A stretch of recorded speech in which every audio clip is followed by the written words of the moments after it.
In 2024, Michiganders will head to the polls to cast their vote for senator for the first time since 2000. Democratic candidate Debbie Stabenow will not be on the ballot. The incumbent senator announced earlier this year, of course, she will retire at the conclusion of her fourth term. Well, since that announcement, two Republicans have entered the race, Nikki Snyder and Michael Hoover, as well as Democratic businessman Nasser Bediaoun and Representative Alyssa Slotkin, all of whom have joined us over the past week on CBS News Detroit at 5 to discuss their campaigns. And tonight here with us to talk about this race, attorney and Democratic candidate Zach Burns. Thank you so much for being here Thanks tonight. for having me. So it's a very simple question right out of the gate here. Why are you running for Senate? It's a great question. You know, I'm running because the people of Michigan are struggling to make ends meet. We're working paycheck to paycheck, but at the end of the day, large corporations are continuing to make record profits. And coming from Flint, though, that probably is even a little bit more close to your heart because Flint has been struggling for a long time. That's correct. I launched my campaign in Flint, actually at the restaurant where as I was just saying, yes, where my grandfather and I had our one of our last meals together. You know, I come from the Flint area. You know, my great-grandfather and great-great-grandfather were sit-down strikers in Flint at Fisher Body One and Chevy Motor. So wow, we've been in Flint for a long time. But my family's been around Michigan for a long time. We were actually on one of the first boats that landed and founded Fort Detroit. And since then, we've been hunters and fur traders in Saginaw, farmers in Wexford, miners in Houghton, and automobile workers in Flint and Detroit. And now hopeful future politicians. Yeah, so my grandfather was actually an elected official in Flint. He was in the Flint Township Board for a while and served as our police commissioner. When you talk about that big gap with companies versus your average person living paycheck to paycheck, what do you do to change that, to close that gap? It's such a great question. I think one of the first things we have to do is support our unions. Our unions are the engine that ensures that our working people have power at the bargaining table. You know, as I said, my family's been in the union a long time. 4 generations of my family have actually gone on strike in order to sacrifice their wages and what was going on in order to move our state forward, right? My grandfather, great-grandfather ensured that we had the 40-hour work week, what we consider to be basic things in our life. And I'm going to ensure that we support that. We have things that we need to do. In Michigan, a big one is electric vehicles. We need to ensure that the union has a spot at that bargaining table and ensure that they are receiving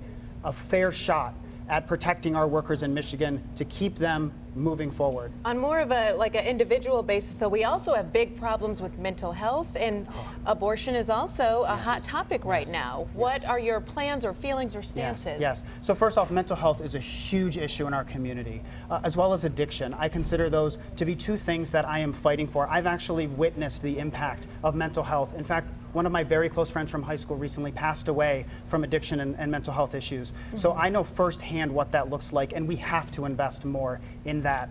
On the other hand, you're correct. I am 100% for a woman's right to choose. But we need to do more for women.